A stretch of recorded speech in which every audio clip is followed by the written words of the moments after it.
The Royal Rumble is still over a month away, but superstars have already started declaring themselves for the title or Rumble matches. Tonight's show continued to hype the January pay-per-view while also closing out the year for Raw and its superstars. We were treated to 3 title matches for the Intercontinental, Tag Team, and Women's Tag Team Championships tonight. Let's take a look at everything that happened on tonight's show, for this is Ridiculously Raw. Welcome, everybody, to Ridiculously Raw, the most must-see show on YouTube and Streamy.com today. I am your host, Anthony Florio, joined as always by good old MF Michael Fletcher and the Phenom, Michael Bullock. Of course, coming off another one of our legendary Raw chats as always. And for all intents and purposes, this is the final Ridiculously Raw of 2023, with next week being Christmas. And we will address that elephant in the room at the end of the show. But for right now, let's dive on into this Monday Night Raw tonight from the Wells Fargo Arena in Des Moines, Iowa, on the USA Network. And stop me if this sounds familiar. We started this show off with an in-ring promo from the Judgment Day. Yeah, we know that sounds familiar. And it's interrupted by R-Truth. And it leads to a match that was made earlier in the day. R-Truth versus JD McDonough in a loser leaves Judgment Day Miracle on 34th Street fight. Winner of the match in roughly an even 10 minutes, R-Truth.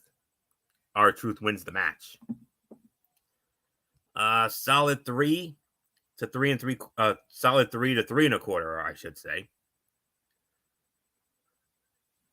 All right. These holiday street fights are never to be taken seriously. It's mostly done to pop the crowd and give a couple of wrestlers a chance to do some comedic wrestling for a change.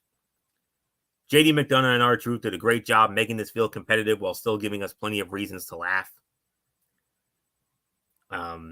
Before the match, they had jokingly agreed that this was a loser leaves Judgment Day match. We'll see where that leads.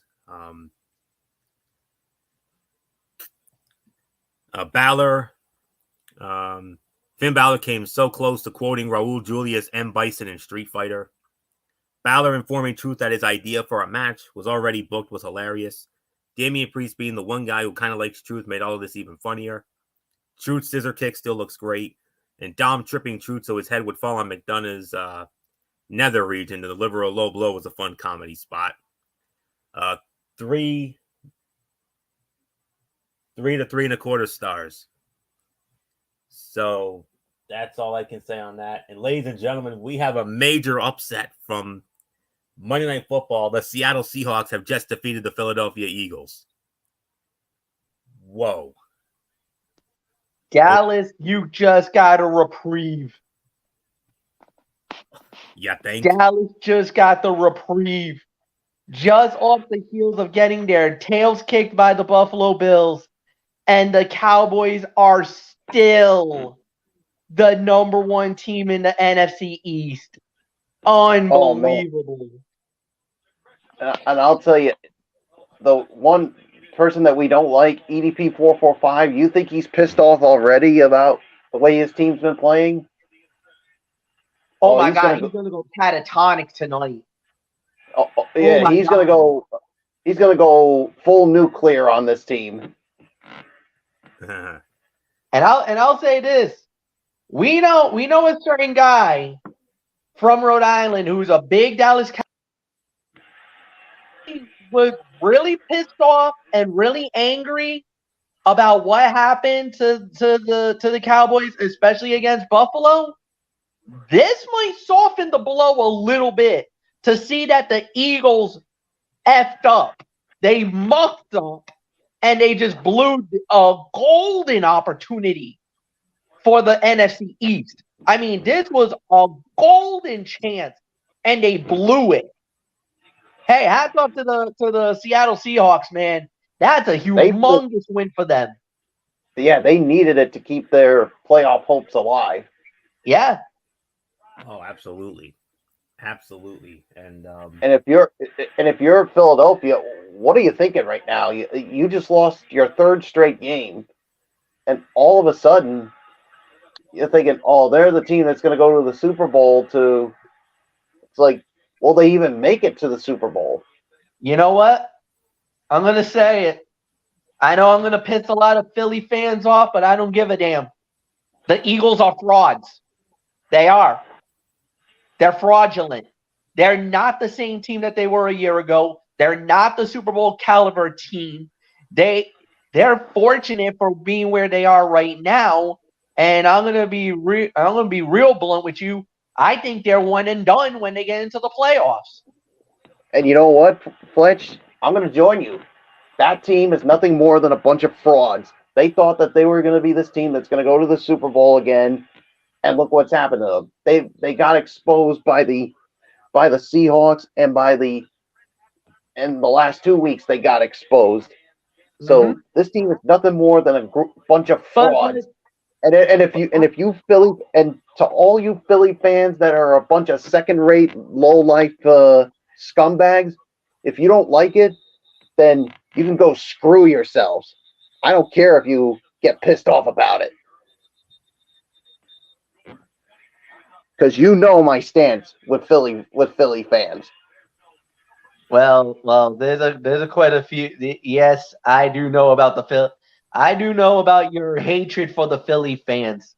So Heck, trust me, I mean, it's Christmas time, and one time they booed Santa Claus. Yep, I remember. I think we all remember that. I don't remember what game it was, but I do remember. I know it was at the It wasn't. It was the Veterans Stadium. It was at the old vet in Philadelphia.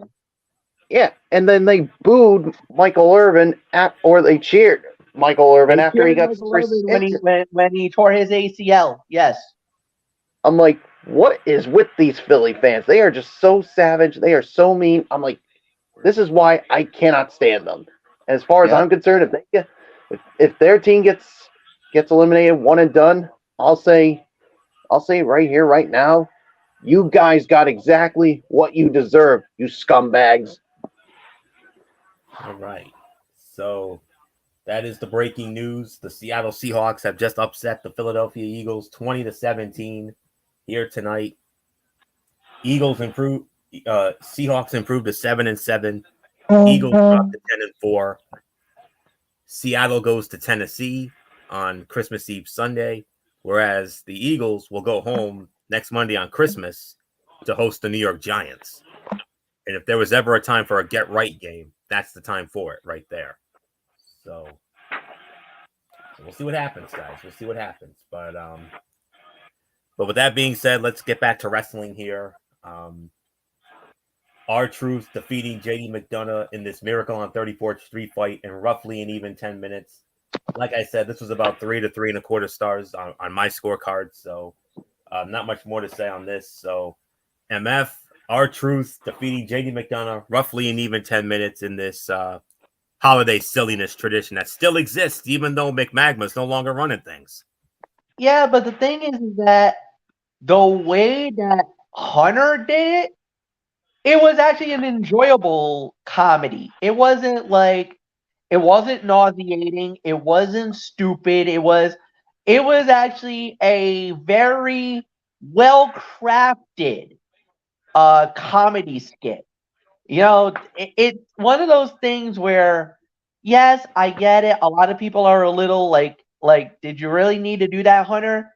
You know what? It's the holiday. It's the holiday. Let's get a little funny. Let's get a little holiday spirit and everything else. And yeah, did it need to be anything serious? No. It just, look, this is the time where we could probably let the hair down a little bit, relax a little, have a little bit of a chill pill, and let's have a couple of moments where we can yuck it up a little bit. Not everything needs to be all nose to the grindstone and we gotta be all professional, man. Sometimes we gotta have a little comedic performance and whatnot. And the holidays is the perfect time to do this. Now if this was like a traditional Monday Night Raw or any other week and they pulled this stunt, we'd be flipping. We would tear them apart for this. But this time around, I'm cool with it. Like you said, 3 stars. I thought it was enjoyable. And it wasn't like over the top funny haha. That I think that's the thing. It wasn't like over the top. We had the perfect blend of wrestling and comedy it didn't overstay its welcome, but it was good enough for us that we can say, all right, well done. Bullock, it's yours.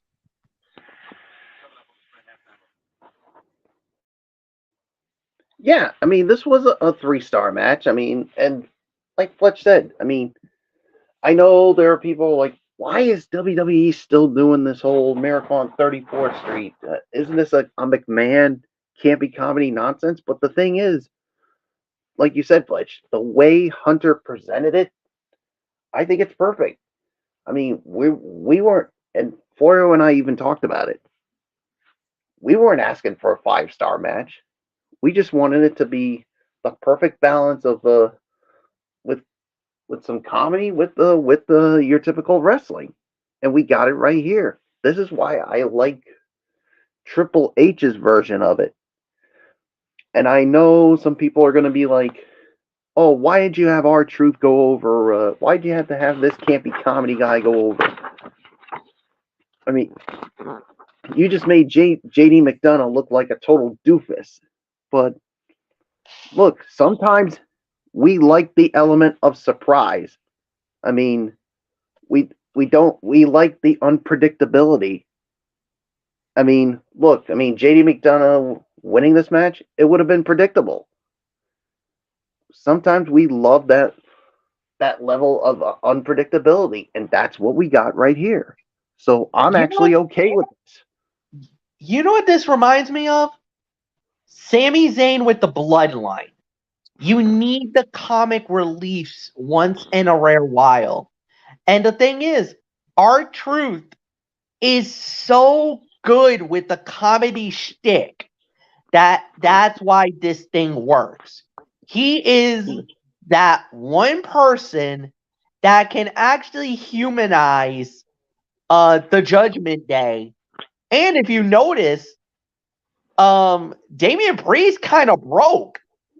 Priest actually kind of, he digged the R-Truth gimmick. He digged the R-Truth stuff. And even when Rhea tried to force the issue, like Priest, don't you dare. And Priest like, you know what? All right. I like that idea. Yeah, we could do this. I think he honestly thought, nod, wink, wink, McDonough's got this in the bag, that he won it. But the thing is that what do they do with this now? Could they just say, you know what? That wasn't really an official thing, or we were joking around. Huh? We were only joking around with the whole, loser leaves Judgment Day. Or will Damian hold JD to that creed that, nah, bro, you lost, you're out? Could this be where this leads to the quote unquote power struggle that might lead to the implosion of the Judgment Day? We'll see. Yeah, but at the end of the day, I mean, I know people wanted JD McDonough to win this, but the thing is, it would have been predictable. This here, it was unpredictable. And I didn't want JD to win. Huh? I didn't want JD to win. I wanted Truth to win. And that's the thing. This. And the thing, and the little bit of unpredictability. What's the thing that we like here at Talking Wrestling TXN? The unpredictable nature. Yep, you're right. We certainly had that. And that's exactly what we got here. So, yeah, so that's just something I wanted to literally talk about. So, yeah, 3 stars for me. So, let's move on, Florio. All right. I mean, move on. We had another in-ring segment. Nia Jax comes out, cuts a promo. Well, was about to cut a promo, interrupted by Becky Lynch. The man was ready to fight, but Nia backed down. But But it's only because Nia wanted it on her terms. And she's going to get it on her terms. 2 weeks from tonight, the special Day 1 edition of Monday Night Raw, New Year's night in 2 weeks in San Diego, Nia's hometown. Nia Jax will go one-on-one with Becky Lynch. A match over 5 years in the making. A one-on-one match we've been waiting for ever since this whole thing started. That final Monday Night Raw before Survivor Series 2018 in Kansas City, when Nia Jax broke Becky Lynch's face and cost Becky Lynch the opportunity to square off with Ronda Rousey, and that's what led up to Charlotte taking her place. So that's basically all that segment was. We don't really need to get into it. It was a basic segment anyway, but we're gonna get into this though. The first of our 3 title defenses here tonight, gentlemen. Gunther defending the Intercontinental Heavyweight Championship against The Miz in a return match from the Survivor Series. The caveat: if Miz loses, he can no longer challenge Gunther for the Intercontinental Heavyweight Championship as long as Gunther holds the title. Winner of the match, and I kid you not, 21 minutes, 10 seconds, and still the Intercontinental Heavyweight Champion, Gunther, 556 days and counting. Miz, back of the line for you, buddy, and that's where you're going to stay. Because with Gunther winning, The Miz can no longer challenge for the Intercontinental Heavyweight Championship as long as Gunther holds the title. Good old MF, Michael Fletcher.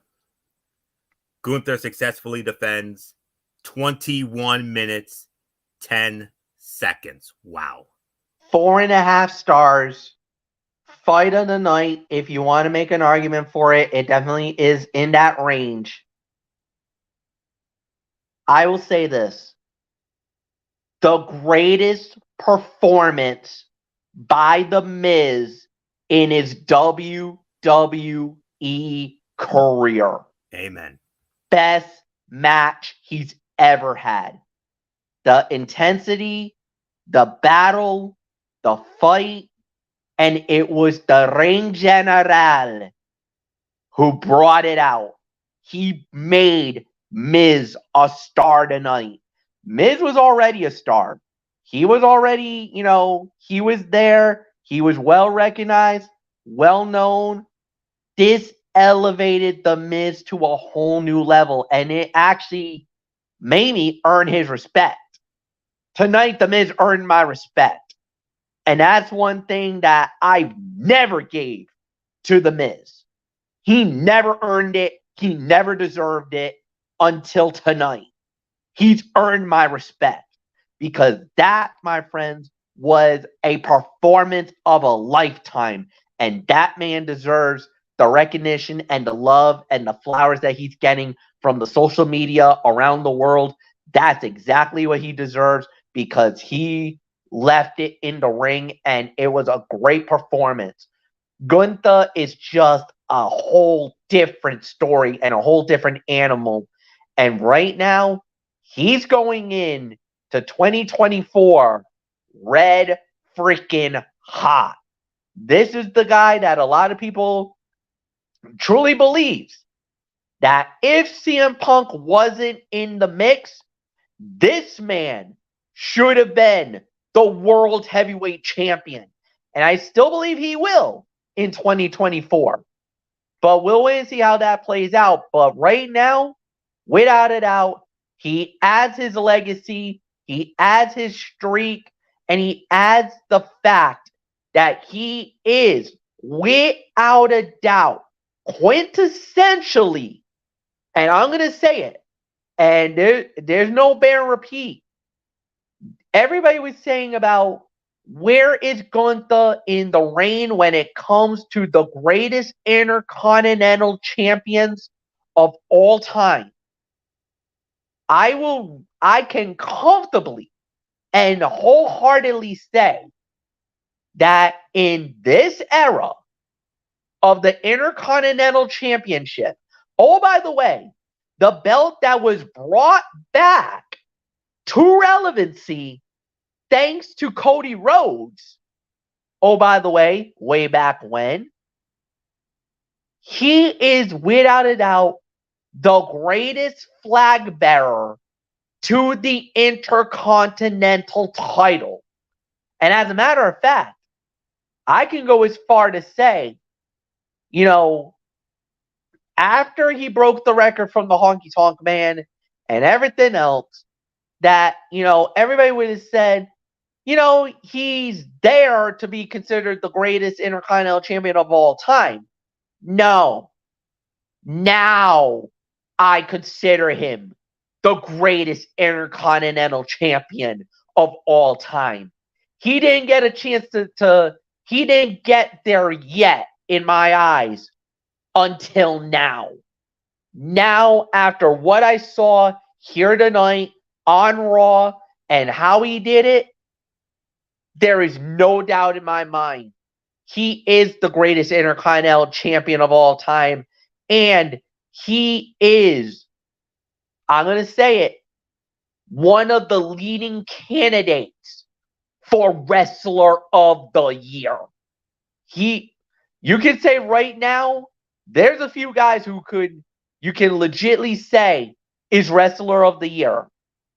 Roman, Seth, and Gunther. These three men right now, it's neck and neck to Wrestler of the Year. And to me, it's going to come down to the next few days that could decide who gets it. Because right now, Gunther is definitely in position, at least in my mind, to be Wrestler of the Year for the Talking Wrestling TXN 2023 award. So, nothing more to say. Bullock, it's yours. Man, I don't even know how in the world I'm going to follow all those things that Michael Fletcher just said. And you know what? I'm not even going to bother trying. I mean, I agree with everything that he just said. So I'm not even going to bother repeating it. So, yeah, 4.5 stars. I mean, I'll say fight of the night and definitely the best match of the Miz's career. Look, say what you want about the guy, but he brought out the blood, the sweat, the tears, and he wrestled his ass off. But in the end, it was just Gunther that was just too good. He was just too damn good. But I mean, hey, Miz, you definitely have won the respect of me tonight. I don't impress too easy, but you definitely earned my respect with your performance tonight. Yeah. And Gunther, and I said it to this very day when he brought back the legacy and the relevancy of that Intercontinental Championship. In the past, I mean, the relevancy of that title was just so bad to the point I was literally saying, look, get rid of the title and stop wasting our time if you're not going to make the title relevant. But he has done that. He's made that title relevant. And yeah, I mean, and he is right there on top with all the other greats that have held that prestigious title. So nothing more to say. 4.5 stars, fight of the night. Florio, it is yours. There's one other guy who I feel should be in the male wrestler of the year category, and that is MJF from AEW. I think he should be in that running as well. Just to put that to bed. But as far as what we saw here tonight, this ended up not only being just as good as their previous bout. Hell, no, this was better than what we saw at Survivor Series. But it's not it's not that it might be the best match the Miz has had in years. It's the best match Miz has ever had. 100% agree. The Reign General did a fantastic job bringing out the underdog qualities in the A-lister. And The Miz did an equally good job making himself look like a real threat to the champion. Despite kicking out of a powerbomb and a few other moves Gunther has used to beat opponents, he was unable to dethrone the champ. The Miz's chest was very red by the end of the match. When did The Miz get such a nice tornado DDT all of a sudden? And the sight of a man the size of Gunther flying at you for a dropkick has got to be terrifying. This match tonight ranks up there with some of the all-time greatest Intercontinental Heavyweight Championship matches. Ranks up there with Savage and Steamboat from WrestleMania 3. Ranks up there with the triple threat we saw at this past year's WrestleMania with Gunther, Sheamus, and Drew McIntyre. The ladder match, Razor and Shawn. I mean, the list goes on and on. But as someone who is very passionate about the Intercontinental Heavyweight Championship, and you've seen the replica Intercontinental Championship belt that I own, I mean, this match tonight was worthy, beyond worthy, of not just that design of the title, but of the title itself. Gunther's on a whole new level, and he's someone that, and I'm going to tell you right now, guys, he right now is my front runner for Superstar of the Year. And we'll get into that next week. Time permitting, after the show, we're going to put our heads together and come up with how we're going to do our schedule for next week. And then we'll make sure we let you all know quickly enough so you can all tune in. But when we do our Talking Wrestling TXN year in review show next week, oh man, that's going to be something else. And expect to hear that name a lot, Gunther. And when it comes to The Miz, MF knows this. I don't know if Bullock knows this, but MF, I know you do know this with what I'm about to say when it comes to The Miz. You know my older sister Nicole is a huge Miz fan. Dating back to Miz's days on The Real World. That's when she fell in love with the guy. No joke. And I can see why she's been a fan of this guy all this time. And I don't think she knows about this match, but if she were to get word about this, I know she would be very proud of Miz and the effort he put forth here tonight. So as am I, and as of all of us. And say what you want about the guy. Say what you want about the character. I know we've given him a lot of flack over the years because that heel character of his so obnoxious and annoying and the whole nine. But tonight, Michael Mizanin, you earned our respect here tonight, sir. You really did. And damn it to hell, that we may have given this a 4.5-star rating, but that to me was a 5-star level performance here tonight. So well done to both men. Light years better than what we saw at Survivor Series. Even though the match at Survivor Series was good, was also good. This was 10 times better. And go figure. We got this match. We got this caliber of a match on free television. A pay-per-view quality match on free television. Go figure. Talk about an early Christmas gift for us. Unbelievable. 4.5 stars, 100% agree. Fight of the night. Hard to follow that, but we're going to keep the fun going here, friends. We're just getting started. We haven't even scratched the surface yet. Coming up next, the second of our 3 title defenses for the WWE Women's. Well, then they had this American Nightmare Before Christmas, Shinsuke Nakamura and Cody Rhodes. Shinsuke Nakamura reading from a storybook. You could basically say it was story time with Shinsuke Nakamura. Something MF I know would buy a ticket for. And ended with Shinsuke and Cody battling and having a brawl, and a rematch is coming. And it's not going to be a regular wrestling match. It's going to be some sort of gimmick match, a stipulation match. I wouldn't be surprised if it's Falls Count Anywhere based on what we saw tonight. But we'll wait and see on that.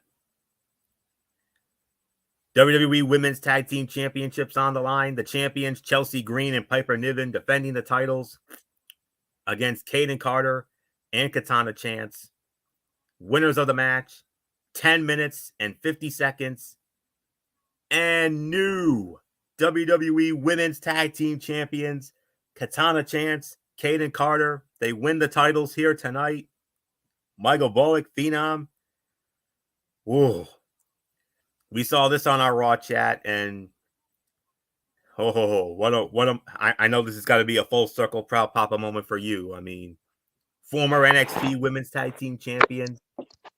Now they can call themselves WWE Women's Tag Team Champions. Hands down, the biggest win of their career, even bigger than when they won the NXT Women's Tag titles in the summer of 22. Yeah, what a moment for those two. I mean, I kept saying, like, would they get an opportunity when they get called up to the main roster? Well, they're on the main roster. They got their chance, and they capitalized on it. Definitely the biggest win for them since joining the main roster. I mean, I'm definitely proud of these two. I mean, they come so far from their days in NXT, and now it all culminates them becoming the Women's Tag Team Champions. 3 stars to me. I mean, man, there's really nothing more to say. I'm just so excited, and one more thing before I pass it to Florio. I like to hear Chelsea Green's excuses for why they lost, because you know she's going to come up with one excuse after another. So nothing more to say. It's yours, Florio. Sleeper fight of the night for me. I didn't really have any faith in this match. I thought it was going to be a meaningless ho-hum diva type fight, but no, they gave these two time. They gave them almost 11 minutes here tonight. 3.25 stars. It's hard to pinpoint what it is, but something about the first half of the match just wasn't clicking, although it seemed to get better after the break, thanks to some unique offense from Kaden Carter. In a somewhat surprising outcome, KC2 ended up winning the tag titles when Kaden Carter pinned Chelsea Green following their finisher, the After Party. The only character development Kaden Carter and Katana Chance have ever had in WWE is that they enjoy partying. They need something more for fans to latch onto. Carter hitting a dropkick to Niven and then landing on Green for a pin attempt was a great spot. And also during the match, Chelsea Green did a Rough Rider during the match. And an ode to her husband, Zack Ryder, a.k.a. Matt Cardona.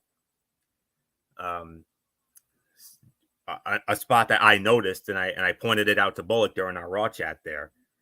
But nonetheless, criticism aside, small criticism aside, that is, I couldn't be any happier for Kaden Carter and Katana Chance, WWE Women's Tag Team Champions, biggest win of their career.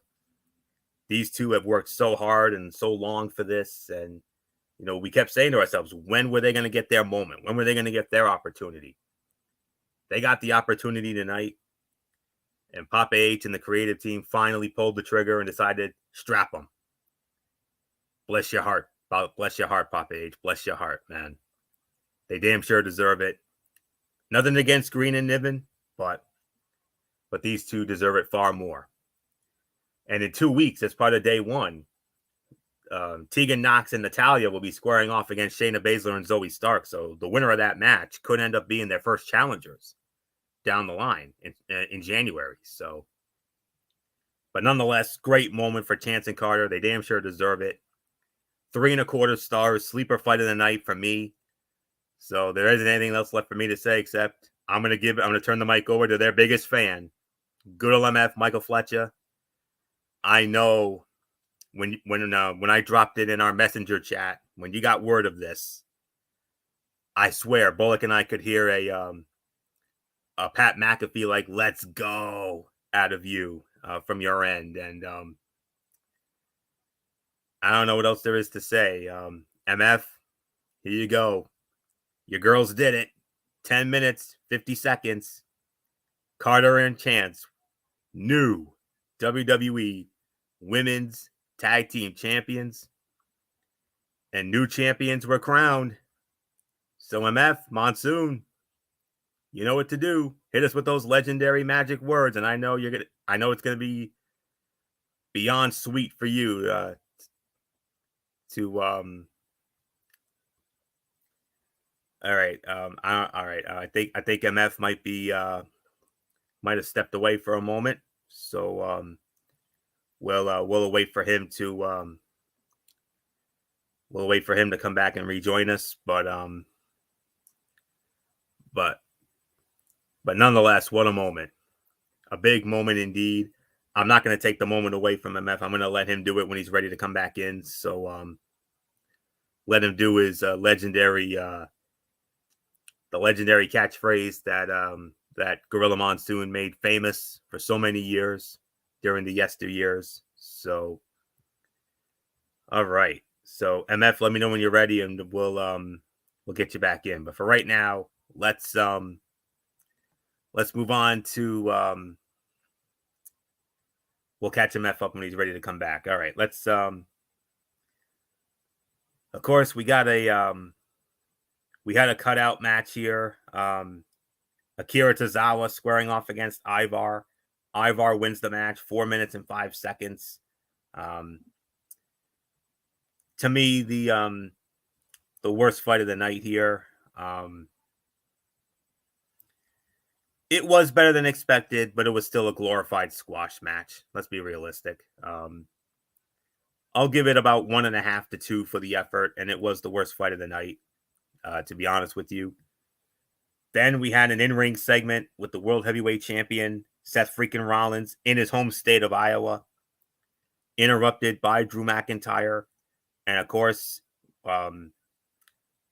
day 1, 2 weeks, New Year's night in San Diego, these two will throw down for the World Heavyweight Championship in the main event. So, and what a great segment it was. I mean, good angle to put more heat on McIntyre heading into their title match in 2 weeks. And then we had an impromptu match. Main event, Jey Uso squaring off against Imperium's Ludwig Kaiser. Jey Uso wins the match, 10 minutes and 20 seconds. Another 3 to 3.25 stars. Decent match that probably lasted a bit longer than it needed to. Having competitive bouts is always great, but when there is little to no story behind it, it's sometimes better to keep it short so other segments have more room to breathe. Both Usos have developed well into singles stars, who no longer need each other to be relevant. Ludwig Kaiser has been especially good in recent months, so pairing these two together for a fight was a good way to get some quality in-ring action on the show. It would have made more sense for this to be a tag match with Kaiser and Vinci against Jey Uso and Kofi Kingston, or Kofi Claus, as he was known throughout the night. So that's really all I can say on this one. So this was about another 3 to 3.25 star effort. So MF, if you're back in, let's all right. First things first. We got to get you caught up a little bit. First off, your girls, Kayden Carter, Katana Chance, new WWE Women's Tag Team Champions, winning the titles in 10:50. And I know what you're about to say, Monsoon. It's going to be the sweetest you've ever said in a while. Oh man. 3 stars for the bout. History being made, unprecedented crowning. It did happen. Yeah. When word got out that we got the new champions, yeah, I lost it. But now I'm feeling it. I feel good. And as far as the other thing goes, yeah, 3 stars. Good match, good battle. Didn't really overstay the welcome too much, but it was solid for what it's worth. So no, good. Everything was good. Bullock, it's yours.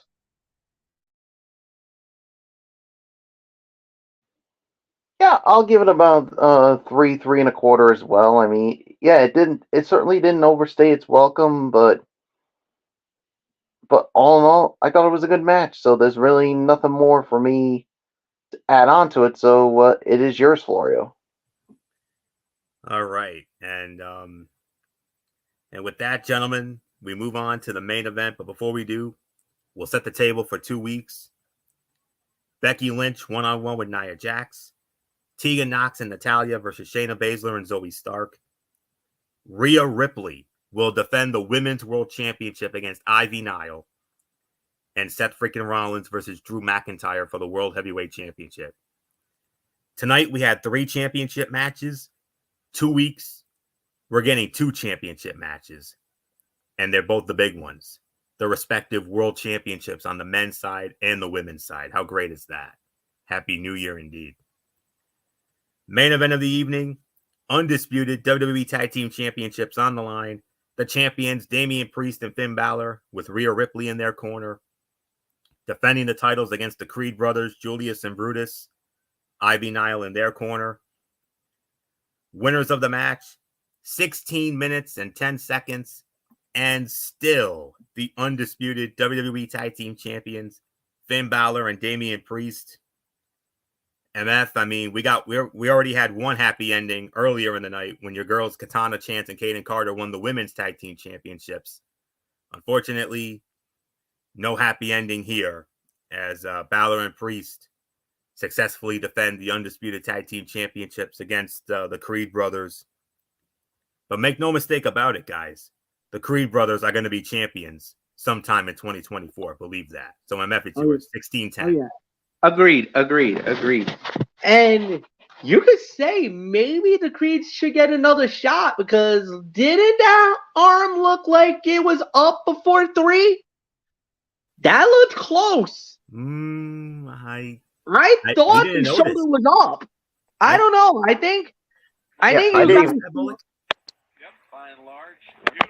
you got it. If you slow it down frame by frame, I thought the shoulder got up by like a millisecond before the 3. It's tight. It's close. But I thought his shoulder was up. If that's true, whoa. Yeah, if that's true, then they definitely deserve a rematch. It looks close. I mean, if Ivy Nile and the guys demand, hey, you might want to take a look at that. That shoulder still looked like the shoulder looked up. Like I said, it was close. It was bang bang. I thought the shoulder was up, by a millisecond. Yeah, but let's not forget, you need conclusive evidence to show it, and if it's not the case, then the referee's decision's got to stand. Yeah, no, understandable. But I honestly thought the shoulder was up before 3. Something told me that Brutus's arm got up right before the count of 3. It was close. Like I said, it was bang bang. But I thought I shoulder up before the 3. Like I said, it was tight. But it was a great match. It's a 3 to 3.5 star bout. It was a great main event match. And the thing was, there was talk about maybe the tag team titles changing hands. Unfortunately, fortunately for Judgment Day, they were not the ones to lose their gold. So they successfully defended. It was a great match. 3 to 3.5, solid main event. Michael Bullock, it's yours.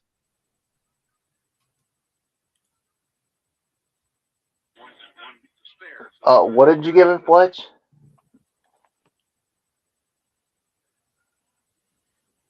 I think he gave it about 3.5, 3 3/4. I got a little sidetracked myself. Yeah, I'll go 3.5, 3 3. Yeah, I'll go 3.5, 3 3/4. I mean, second best fight of the night for me. I mean, definitely a great match by both sides, especially the Creed brothers. I mean, they show they belong on the main roster. They showed it. I mean, but yeah, I mean, I definitely gotta go back and look at it. And if that's the case, they do deserve a rematch. But somewhere down the line in 2024, they will be the tag team champions. Make no mistake about it. And there's one other thing I gotta say. To Finn Balor and Rhea Ripley, you are not welcome to my house for Christmas because same here. You had to first off kick one of the presents, and then Rhea kicked down a Christmas tree. All of you members of the Judgment Day are not welcome to Florio's house, to my house, or even Michael Fletcher's house for Christmas. If you even dare to come, I'll say in the immortal words of Michael Wilbon, get out. So shame on you guys for being a bunch of Scrooges. So it's yours, Florio. Overall, it's a 4-star match. It's right around that 3.5 to 4 threshold, but it's definitely the second best fight of the night. The way WWE has built up the creeds over the last couple of months has been one of the better call-up stories in recent memory. They feel like a legitimate physical threat to anyone on the roster, but more importantly, they have been getting more over with the fans with each win. This was another great performance, which is even more impressive when you look at the fact that the Creeds have only been wrestling for 3 years. And there was a funny Judgment Day segment before the main event where they told JD McDonough he was still in the group. It was shocking R-Truth was not involved in that. For some reason, WWE had Samantha Urban do the intros for the IC and men's tag title bouts in the ring after their entrances, but she did the women's tag title match like it was any other bout with intros during the entrances. Brutus Creed dug too low when Priest was supposed to kick him over the top rope, so Priest was forced to stomp downward instead. Both Creeds are awesome, but Julius Creed especially is something special. 3.5 to 4.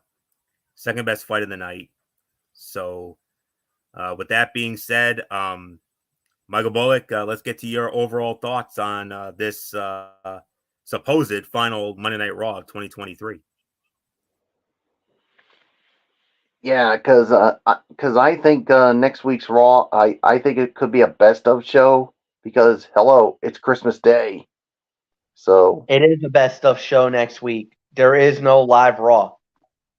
Yeah, so this is the last Raw of 2023. So, and no ridiculously Raw next Monday night, by the way. Yeah, obviously. So I'm gonna give this about maybe 8.5 on this one. I mean, the only downside was the Akira Tozawa and Ivar match, but everything else was enjoyable. So, and of course, we got the big moment with Katana Chance and Kane Carter becoming the women's tag team champions. But another big highlight was obviously the Intercontinental title match, and probably and without a shadow of a doubt, the best match that The Miz has had during his WWE career. So 8.5 for me. It's yours, Florio. WWE has been a better overall product in recent months, and tonight's Raw helped close out the year on a high note. With WWE only hyping matches for the day one episode in 2 weeks, it seems like that next Monday's episode will be a best of 2023 show. Most of tonight's matches made for solid television, but The Miz and Gunther definitely stole the show with their Intercontinental Heavyweight Championship rematch from Survivor Series. The A-lister has been working hard to make this babyface run work by putting on better in-ring performances and integrating new moves into his arsenal. He and the Reign General had the fans on the edge of their seats, with each near fall until the end. If you only see one thing from tonight, make sure it's that match. 8.5 out of 10. I 100% agree with everything Bullock just said. So, MF, take this home, and then I'll get into a quick Tony Steak here. 8.5 for me. Great show. Excellent way for Raw to go to close the 2023 season. And, day one for 2024. Can't wait. So excited for that. And then, of course, not only is there that, but SmackDown also has a special theme show called New Year's Revolution. Mm-hmm. We're going to get into that very soon. So, Indeed. well, I'll probably preview that when we're doing the Cerebral Smack Talk on Saturday night. But until then, Anthony, your Tony's take. Alrighty. So, a very unique Impact Wrestling here. What happened here when it comes to Impact Wrestling? They had these what was noted as best of shows. And well, it's not really a best of show. It was a hidden gems episode. Alan Angels defeating Samurai Del Sol. Giselle Shaw and Savannah Evans defeating MK Ultra, Masha Slamovich and Killer Kelly. PCO versus Dina in a street fight. Tommy Dreamer and Channing Deck, Dirty Dango and Alpha Bravo. Taylor Wilde versus Deonna Purrazzo, and Josh Alexander versus Yuya Uemura. Those were hidden gems. It featured unaired matches from the last year, and that's really all I can say on that. So nothing really to really speak of on that. So let me quickly get into NXT Level Up, and then we'll call it a night here. Scripps one-on-one with Javier Bernal. Scripps wins the match 6 minutes and 14 seconds. I like the new direction with Scripps, and pairing him with heavies is a smart decision. The match was solid, but I'm still not sure what happened towards the end. It was fine. 2 stars. Valentina Feroz versus Amari Miller. Amari Miller's first match in 10 months. And Amari Miller, or I should say Valentina Feroz, in 4 minutes. It was all about getting Miller back out there, and good on her for coming all the way back. It was okay, and again, but they just wanted to get Miller's feet wet. They paired her with someone she knows, and it was a simple match. No complaints. 1.25 stars. Main event of the evening. Good one here. Drew Gulak and Charlie Dempsey going up against the family, Tony D'Angelo and Channing Stacks Lorenzo. Winners of the match, 6 minutes, 20 seconds. The family.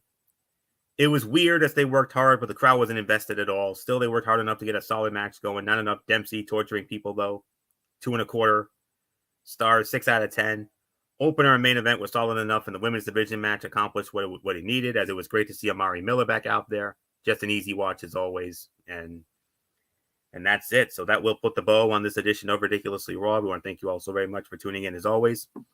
We will be back with you Wednesday night at around 10 or 10:30 for the Wednesday Night Madness hosted by good old MF Michael Fletcher, as it will be NXT, AEW Dynamite, and Thursday Night Football. Big game here. Major playoff implications. The New Orleans Saints and the Los Angeles Rams. That will be on Wednesday. Friday night, we got the Week 16 edition of TXN Sports World NFL Friday. We'll recap Saints, Rams, and then we'll preview all the remaining games of Week 16, including some major headliners next week. A lot of stocking stuffers for this Christmas weekend, no question. The Bengals and the Steelers. The Lions and the Vikings. That game just got interesting. Lions have a chance to win the division if they win. You got the Cowboys and the Dolphins, the Jags and the Buccaneers, the Ravens and the 49ers. Man, that's going to be something else. So can't wait for that. And then Saturday night, Cerebral Smack Talk, hosted by MF, 10:30 Saturday night with Friday Night SmackDown and AEW Collision. And soon enough, we'll put our heads together and we'll come up with a schedule for next week, and we'll go from there. So with that, I want to take this moment to say thank you to all of you wonderful fans out there for tuning in to Ridiculously Raw all year long. Obviously, there will not be a show next week, and we'll let you know when we'll be back. But we will be back sometime in the new year, no question about it. We'll put our heads together and break down the schedule, and once we have it ready, we'll let you all know. So until Wednesday night, for Wednesday Night Madness, this is Anthony Florio here. On behalf of all of us here at Talking Wrestling TXN, good old MF Michael Fletcher, the Phenom Michael Bullock, and the First Lady of Talking Wrestling TXN, the one and only Twisted Angel Didi Woodson. You know the routine, everybody. Thumbs up. Talk to you later. Yeah, throw it up, Push and Force style. Bye for now, my friends. God bless. Be good to each other. Have a blessed couple of days. And until Wednesday night for Wednesday Night Madness, you've been watching Ridiculously Raw right here on the Tone 25 on YouTube and Streamy.com. And remember, my friends, no matter what anyone tells you, beyond anything else, wrestling is indeed actually real. For everybody who has been a part of this one, for now, Anthony Florio, so long. Bye, everybody. Bye.